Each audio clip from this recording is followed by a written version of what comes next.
Welcome to Murder Most Foul, a podcast devoted to exploring famous murder cases of our time. Some solved, some unsolved, but all fascinating and guaranteed to raise the hairs on the back of your neck. I'm your host, Jim Solanowski. Today's episode: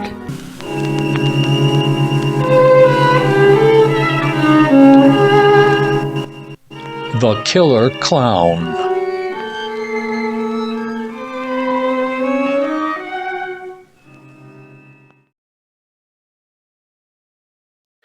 If you believe serial killers are not entitled to defense lawyers, stop here. This episode is not for you.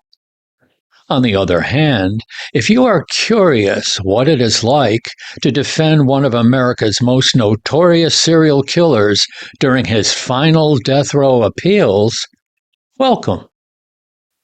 Killing Time with John Wayne Gacy is a gripping account by Karen Conti detailing her experiences defending John Wayne Gacy, the Killer Clown. In addition to Gacy, Ms. Conti also defended Jeffrey MacDonald of Fatal Vision fame and weighs in on that case as well in this episode of Murder Most Foul. Thank you for having me, Jim. Now, when you reached out to me, and it was because of Bill Kimberline, which I did another wonderful, and he's got the art books, and there's a podcast that I did with him, and I'm not going to go into it here. People got to go read or listen to that one. But he has been to death row and gotten art from death row inmates, and has published those and whatever. It's amazing. But so you came to me by way of that, and but when I looked it up, looked the book and the concept, I went to myself. And I know you probably did this when you're trying to publish the book. This can go so many different ways, can just go off the rail. And we'll talk about some of the ways public response to you directly. I don't even mean about the book, but we'll talk about you did defend, or you were in part of teams that were appealing. You were on the original trials of John Wayne Gacy, and we'll talk a little bit about, everyone knows who he is, but it will be covered in this podcast, the horrible things he did. So you were part of a team over several years who was working both with some other issues he wanted you to help with, and also to see if you could stop him from being executed. And one of those reasons, and we'll put it up front when we start in the beginning, I turn it back over to you, that you are up against the death penalty. And it's one of the reasons that you probably took the case. But one of the things that I found also interesting as I looked at it, and I tried to for myself say, what is this about? Not even the book, but what is this about? And it's clearly about two things in my mind: the death penalty and the role of a lawyer, period. There's two things we'll talk about. Why the book, and that is interesting in itself. But why did you take the case? Why did you involve yourself with John Wayne Gacy? Well, I guess it's, I always say there's a thin line between being naive and being bold and courageous. And I think it was more naivete. But I will tell you this: I've always been against the death penalty for any reason, for any person, no matter what they did. I just think it's wrong. I felt that way since I was about 7 or 8 years old. I have some passages in my book where I was reasoning with my dad about that because he was in favor of it. So I've always been morally opposed, but I never had the opportunity to ever defend somebody. I mean, how rare is it to defend somebody who's been accused, convicted, and is being ready to be executed? And in Illinois, we just didn't have that many people on death row and people who were executed in my lifetime. So when I got the call, I was just curious. It really wasn't me thinking, oh, I'm going to defend him and do all this. I just wanted to meet him because, as many of your viewers and listeners, I am a serial killer and a true crime buff. And I read about Gacy. I mean, I grew up with him being the boogeyman. He grew up about 12 miles from my house. And Wow. he was the guy that your mother told you don't get in the car with. So when I had a chance to meet him, I wanted to see, did he look evil?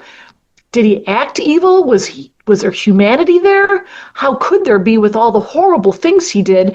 And it was more just curiosity. But when I got down there, I realized that this was something that I could do to promote the point that I wanted to make, which is people deserve to live even if they do horrible things like Gacy. And listen, I wasn't that naive to think I was going to win this case, right? But I also knew that I might be able to move the needle for the other men on death row who had good defenses, who had poor lawyers, who had actual innocence defenses, which they did. Many of them did. 12 were exonerated after Gacy was executed on actual innocence grounds. So I wanted to do this for the cause as much as I wanted to do it for Gacy. And the other thing about the book, I'll point this out, and we'll point out where the book, you can get the book anywhere, Barnes & Noble, Amazon, your local brick and mortar bookstore. Please pick it up. And I say this in every one of my podcasts because we got about an hour. And there's just no way we can cover any case or book. And the book is fantastic to read. It's funny. It moves. You say, how can this be funny? No, it's gallows humor maybe, but went through some amazing things when someone comes home after, and again, there's pages and pages of your interaction and your sparring verbally with Gacy and how you're coming away as a human being and going home at night. Oh, where's the vodka? I don't know if you did that, but where's the vodka? And so you had to have the humor that was there. You didn't make it up. It's funny. He was funny. He was a funny guy. He wasn't morose. He wasn't nasty. He was funny. And he called you Dollface. I love that. That was your moniker, that you were Dollface. But the other thing I love about the structure of the book, and then I'll stop talking about the wonderfulness of the book, but is you had the alternating chapters. But it moved forward. But you would do a chapter during the various appeals, and then the execution, and that was about 4 or 5 chapters just before the execution, a week before, a day before, the day of, and so that wasn't like, okay, we're going to be linear. The book is not in that sense linear, although it goes forward from back to forward. But that was so good. Whose idea was that? That was interesting because I wrote that so the segments that you're talking about are, I imagined Gacy going to his death chamber. I wasn't there. I was not allowed to be there. So, and I say in the book, this is how I imagine this all played out, including to the very end. And so my book agent said, I really like that, but where do we put it? And he and I brainstormed, and he came up with the idea, let's intersperse it, because then you can see the progression of what he did marching him to his death, but then what happened, in my attempts at trying to stop that. So I'll give that accolade to my agent. You got to give props. They call it props. You got to give props to who told you to do that. All right, let's get into the meat of the case. And again, as we refer to the book, but all this is in the book and more. But I want to hit a couple things for my folks, also interest them in the case, but also in the book. So we're now 27 years, right, after the execution. We're now talking about this. And the book was like a couple of years, or I don't remember the publishing date. Okay, so I represented Gacy in roughly 93 and 94. He was executed May 10th, 1994. The book was published about 30 years after. I waited a long time to write this book. And were you just not sure you wanted to do it, or you were afraid of the pushback, or, Well, I started trying to write it after it happened, but I was really, to tell you the truth, sick and tired of being associated with Gacy. It was very, very negative on almost every level during the time I represented him. After he was executed, I think it calmed down because everyone was kind of relieved that he was executed. Even people in the legal community and judges and people who you think would understand representing somebody to try to save their life they weren't really kind, which is fine. I get it. I'll take it. But I really just wanted to distance myself from it. But the thing that I really like about having waited is that now I can look back and see how that really happened. And I have more perspective on it. And I could see how it changed me, how it made me more resilient, how it made me tougher. But we also want to point out here that part of the humor comes from how you initially got into it. You were at that time in partners, a small law firm with your later first husband, Greg Adamski. And a lot of that stuff in there in the beginning is like, he wanted no part of this. And you sort of at least that's how you're indicating, that you sort of pulled him, that you were the pushing force. And eventually he was right there with you through the various appeals. Or am I wrong?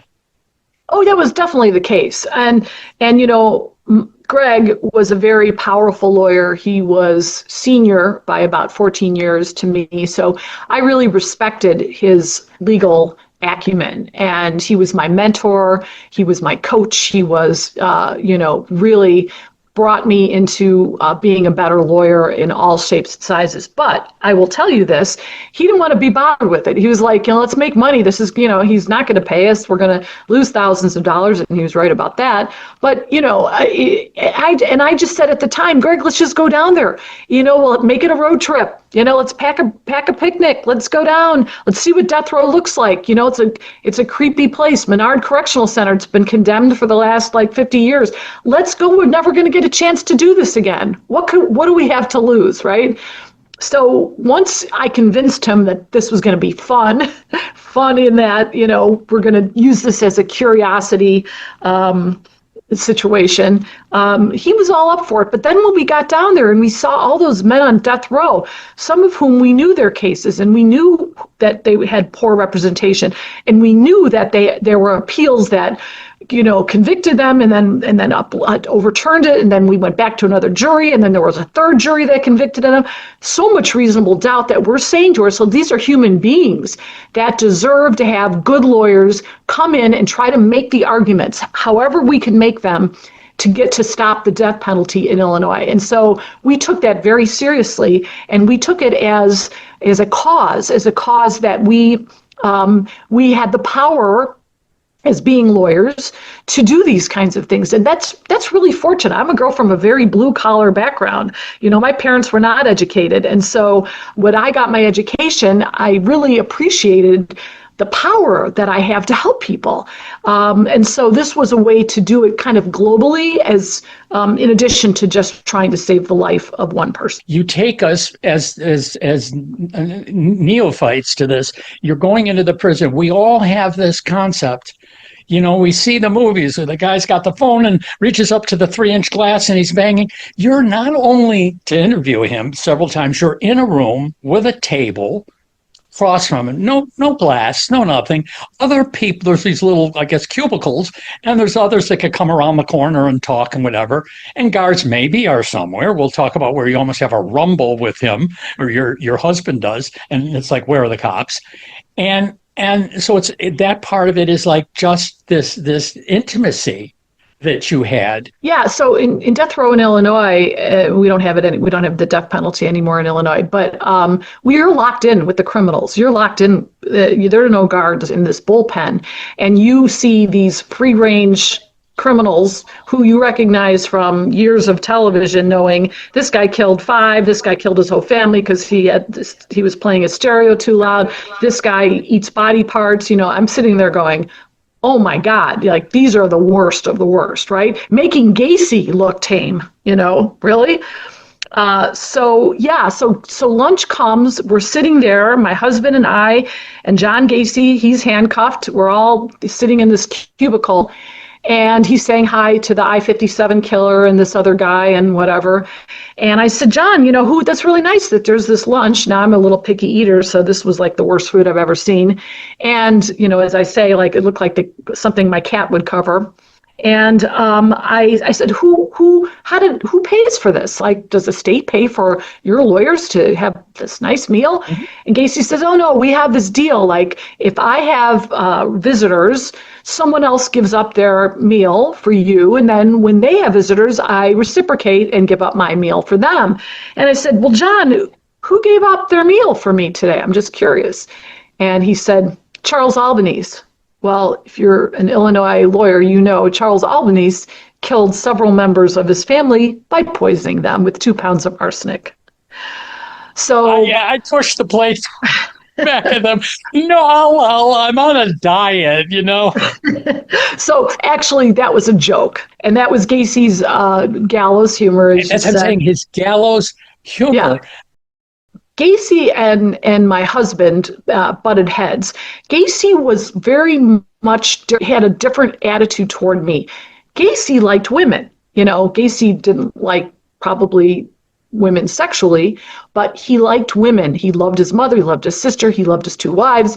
He was very nice to me, nicer than he was to any man. And so he and Greg would butt heads, and they got into a situation where Greg was yelling at him, Gacy was yelling back. I'm sitting there trying to keep these 2 men from killing each other.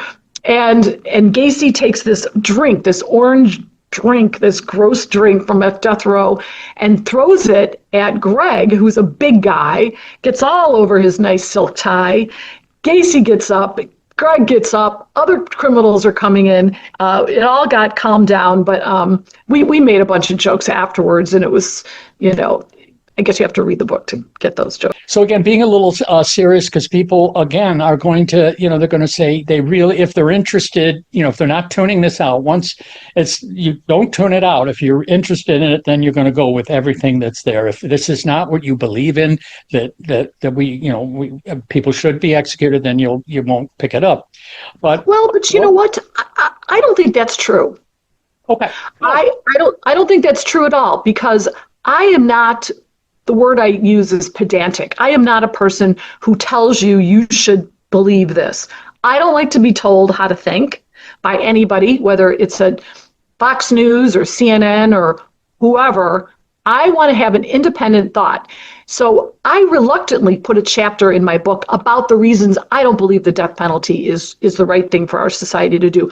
But I temper that by saying, if you believe in the death penalty, don't listen. Don't read this chapter. I'm not going to convince you, and I don't want to convince you. But if you want to know why I did what I did, I would be remiss if I didn't put those arguments in my book. So I think if you are in favor of the death penalty, you would like it just as much as someone who's against it. I really don't believe that that's the case, that you have to be like a super liberal, whatever. I think it's just interesting in that I had to have a relationship with an evil human being to get my job done. How did I do it? How do you deal with somebody who has this kind of disorder? How do you get close enough to someone to understand what they want and to represent them fully? And I do this with all my clients. For 40 years, I do this with my clients, whether they're wife beaters or polluters or breach of contractors or whatever they are. I have to understand them, and I have to like them on some level to advocate for them. And I had to do that with Gacy. He didn't seem to have a guise. This is what he wanted. This is what he was talking. You'd ask him a question. Sometimes he'd be flip and not really answer it. But you did want information as a lawyer. Do we have any chance that you really didn't do this? I mean, you got to kind of, are you innocent? We got to put that. Are there other people involved? The other track that I thought was really good too, which I again went too quickly. I may have missed it, that it didn't go anywhere, that the death penalty, I know, was said it was okay. That went to the Supreme Court, that it wasn't cruel and unusual punishment. So it was allowed to continue. And then many states threw it out. We don't have it in Rhode Island. But you also talk about this Dr. Pavorkian kind of guy in Illinois, who was the guy who created that. Every machine had a little bit of a variation. And his was like not working well or something. And it still was being used. Was that correct? Yeah, there was a guy named Luchter, and he was not a doctor. He was not an engineer. He was actually a Holocaust denier who believed the Holocaust was just a farce, and actually was incarcerated in some country which some countries make it illegal to say that. And he came to this country and he devised this lethal injection machine that has been used in many states. He sells it. He says it works. It doesn't work. It fails all the time. In fact, it failed with Gacy. Not that anyone cared that he was tortured to death, because I think a lot of people thought that was justice. But he was just a character. He was a fraud, and all the states that bought it from him had problems with it. And again, if you're going to execute someone, do it humanely. Even the firing squad is more humane than It's quick. injection. At least it's quick. It's instant, guillotine, fast and furious, which is not good to look at. But that was kind of an interesting side things. We had to use that. That was one of our arguments, that you can't use a machine that was really, and I forgot to mention that it was devised based on Nazi research. He went back and looked at how the Jews were killed by some of the Germans, and used the same kinds of medicine and all of the methods. So that is against international treaty to use Nazi research. When that was it didn't work. It didn't work as an appeal, right? I mean, now the machine's okay. We're good. No. We're good. We're okay. And I know also people would say, well, what was the period of time? I should ask that too. About how many years or months were you involved in the appeals up to the final moment of the execution?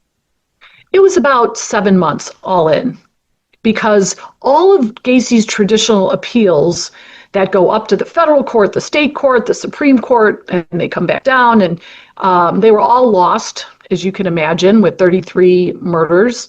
And the fact that Gacy was a hugely unpopular inmate because he just was brash, and he was arrogant, and he was selling artwork and doing all those things that show that he had no remorse for anything.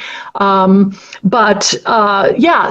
it was after the death sentence was actually given. The date was given, so all appeals were done. So now we do what we call the Hail Mary appeals, and that's the appeals based upon different the method of execution and different things that have not been brought up before. So we had to get creative. Now, during your time with him, you can go in a report, this is where we are with this, but you also, in the book, you're asking things that don't really matter, in the sense, well, you might find something appealable in it. But you obviously talk to him about the crimes and the body's buried in his basement and whatnot.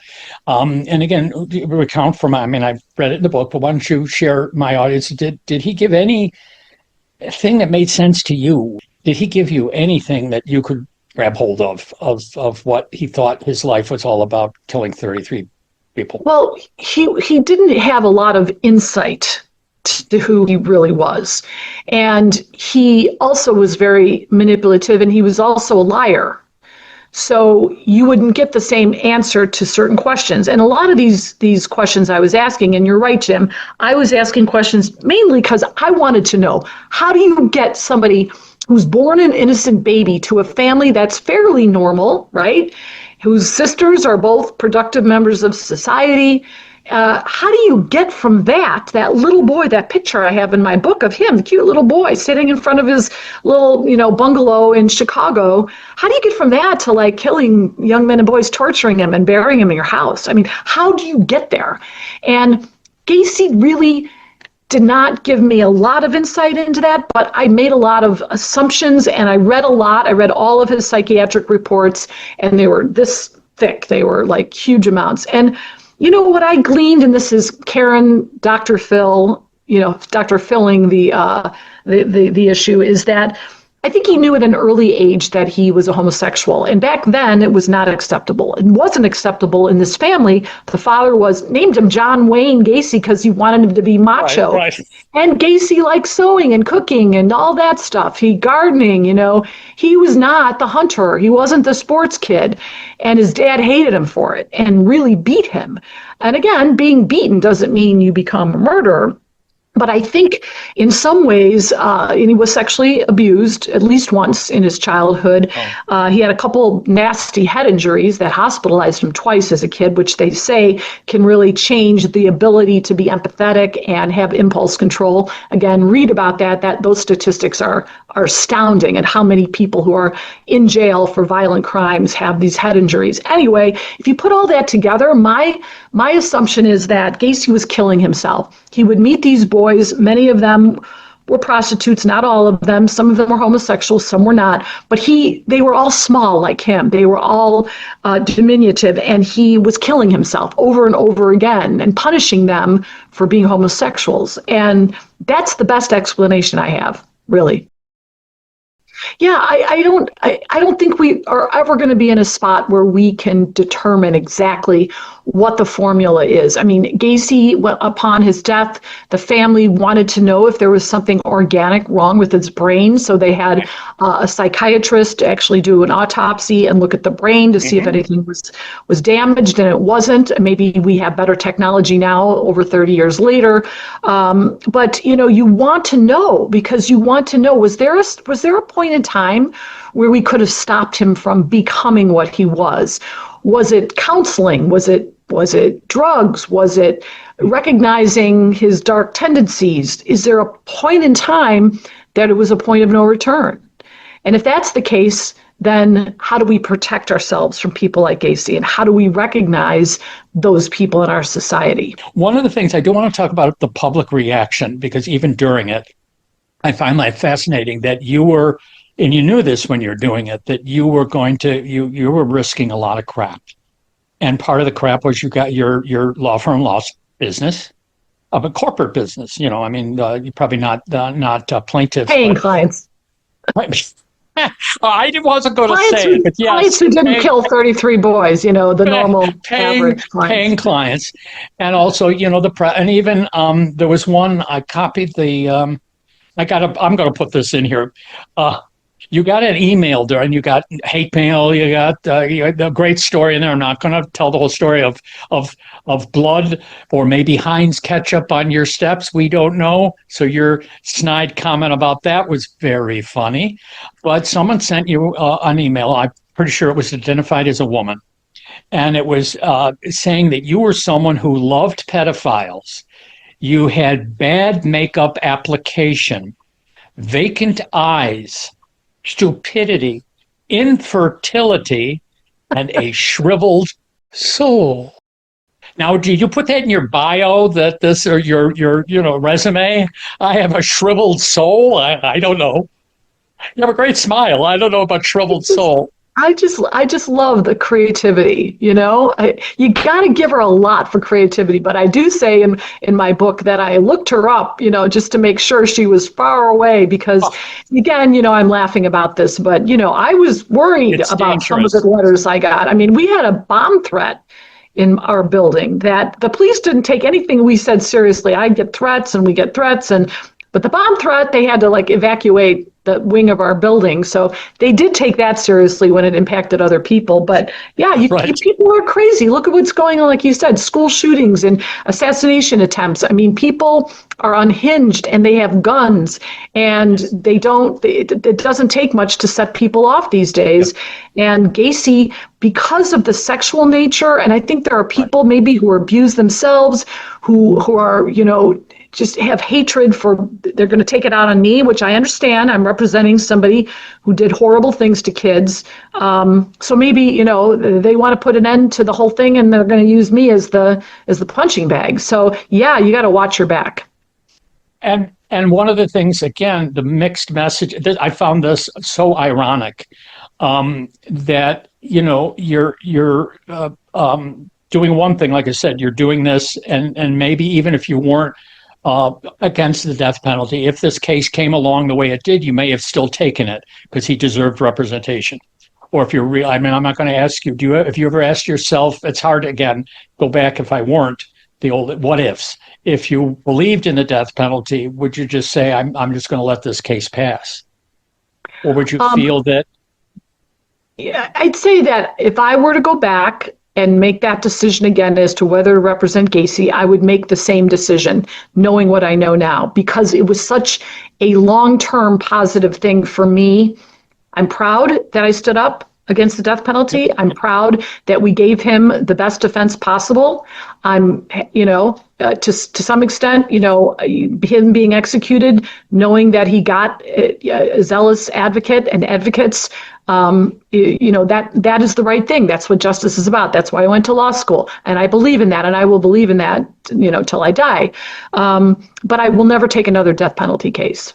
Never. Now, one of the things that I thought, but this is now the ironic part, is that you obviously it was clear to the public and everyone in the press and everything after a certain amount of time, that you were against the death penalty.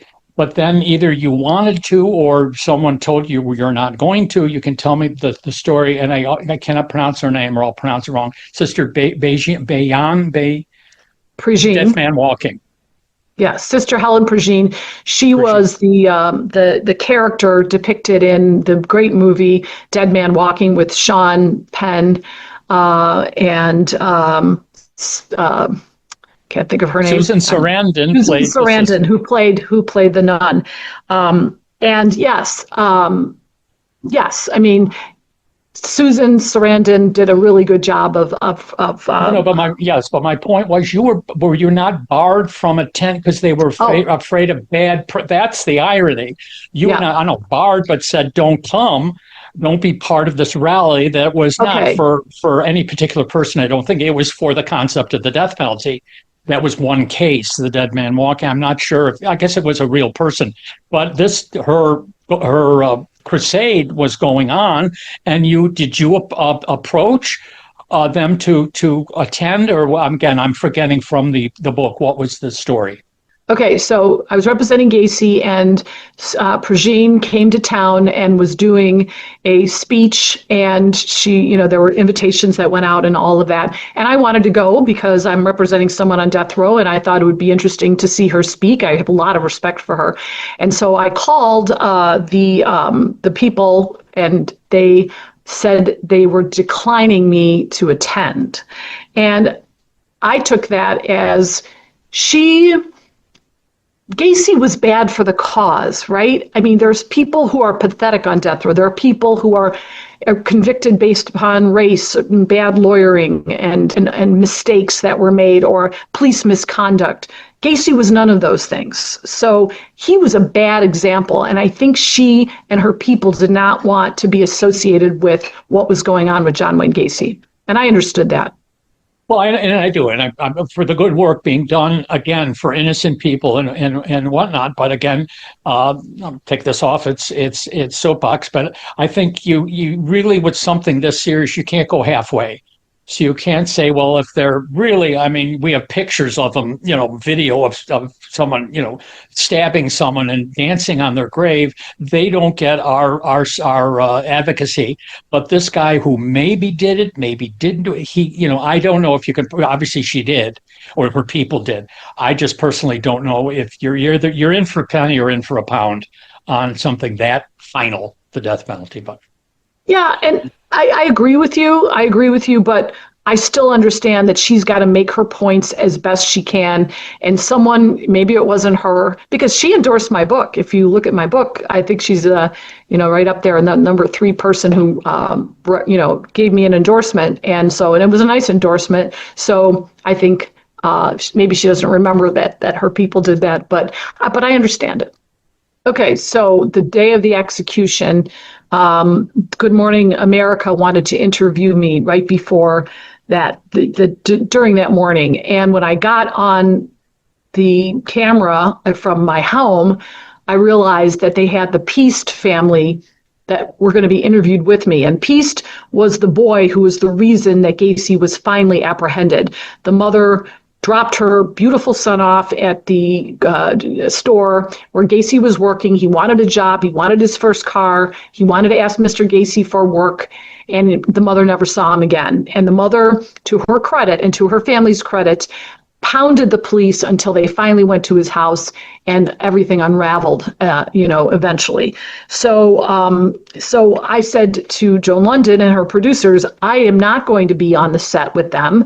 They are grieving. Yes, maybe they're going to be happy Gacy is executed. That's fine. Interview them separately, but don't make me part of their grief, because I don't want to hurt them any more than they've already been hurt. You might as well just interview them. And so, to her credit, she said, you are right. These are two separate stories. They are not stories that belong together. Just because you're representing somebody to try to save their life doesn't mean that, that you should, there should be a confrontation between the two of you. So she interviewed us separately, and it worked out very well. Well, that's why for you to be together is a little more, and I'm being flip. I'm allowed to be flip. It's a little more like Jerry Springer than Why would I be part of that? Okay, a couple of things to wrap up questions that I have, because we've gone through most, and then I'm going to also allow you as much time as you want to talk about anything else that we haven't covered. But I sort of went in passing. You actually did you represent, or you just have an opinion about Jeffrey MacDonald? Yes, I represented Jeffrey MacDonald for a period of time. That he was the Fatal Vision murder. It's a really interesting book. Jeffrey MacDonald is a Green Beret Army guy who was accused and convicted of killing his wife and children, I believe, at Fort Bragg. And it was just a high-profile case. He was acquitted, and then they court-martialed him. I think it's the other way around. They court-martialed him. He was exonerated, and then he was charged in criminal court and was convicted. I believe in my heart of hearts he did not do it. There is great evidence that he did not do it, and that the other people who he believed did it. There was evidence destroyed. There was evidence hidden. There was an agenda against him. He was arrogant. So he fit all the pieces for being a person to point the finger at. But I think we tried to represent him as best we could. Now, were you? Was it a single team?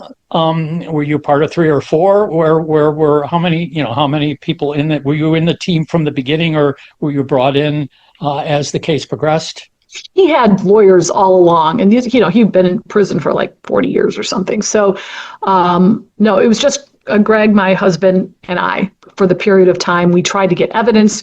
We tried to file motions to have the evidence locker have access to it, to see some of the things that would have proven his innocence. We tried to interview people. A lot of the people had already died. So it was one of those cases that you just kept running into walls, and that if this case had happened now, we'd have a different verdict. What's your opinion of Joe McGinnis? Joe McGinnis is a really good writer, but he got it wrong. He got it wrong. And guess what? He was writing the book because MacDonald thought he was going to come down on his side and say he was innocent. In fact, McGinnis, he said, no, he was really guilty. Jeffrey MacDonald sued him and won a defamation suit while he was sitting in jail. Okay, so I got one other thing that I've got here, and it's in bold letters. It's way in, maybe it's a picture. Yes, it's a picture of you next to a box. Let's talk about John Wayne Gacy's brain. So I would say it was about 29 years after his execution. His sister, who I always had a very friendly relationship with, called me and said, listen, the psychiatrist who took the brain to examine it is now getting ready to sell it to some like horror museum in Las Vegas, of all places, that she's going to make $2 million on this brain. And his sister was like horrified, like, my brother's brain is going to be on display. It's going to be sold. You have to get it back. That's unethical what she's doing. And it really was. So I sent her letters. I threatened.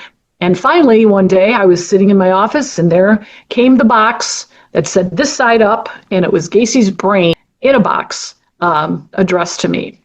So let's wrap up with a story from your childhood. In the book, you talk about your father, and you also talk about his performing days. So why don't you share that story with my audience? Yes. My father was a child, kind of a child celebrity. He was a very, very fabulous tap dancer. In fact, he won an award for the best tap dancer in the world. And he was on a show that was the American Idol on radio back in the 30s and 40s called the Major Bowes Awards. And people like Beverly Sills, who was a very famous opera singer, won it. Frank Sinatra, when he was with the Hoboken Four, won it. And my father won it for tap dancing on the radio. So I still have that award. And my dad was a very talented man. Tap dancing on the radio. Yeah. Okay. You can't do anything better than tap dancing on the radio.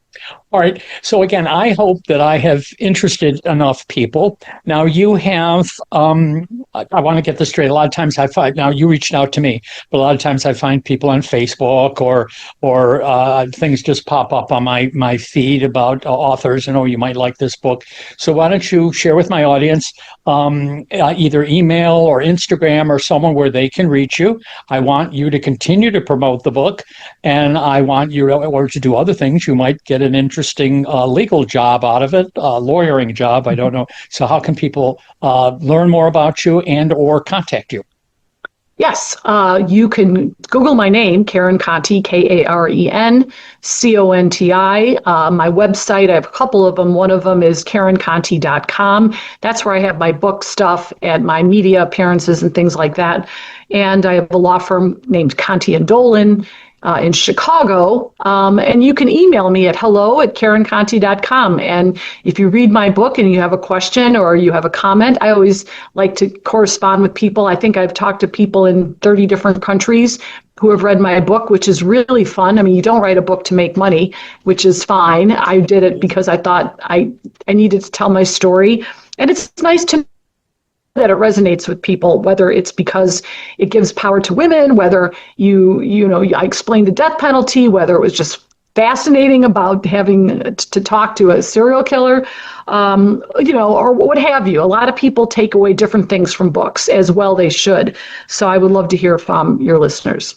And well, once again, I want to thank Karen Conti for appearing with us today. The book and the case all wrapped up in one, but it's called Killing Time with John Wayne Gacy, Defending America's Most Evil Serial Killer on Death Row. And thank you for joining us. Thanks for having me, Jim. Take care. So I'd like to thank you folks for kindly tuning in for another episode of Murder Most Foul. If you liked what you heard, I hope you'll tell your friends. Information about the podcast and an email link that can get a message to me can be found at the podcast's website. The address being www.murdermostfoul, all one word, no caps, no spaces, .com. So until we meet again, stay safe, and for God's sakes, don't murder anyone.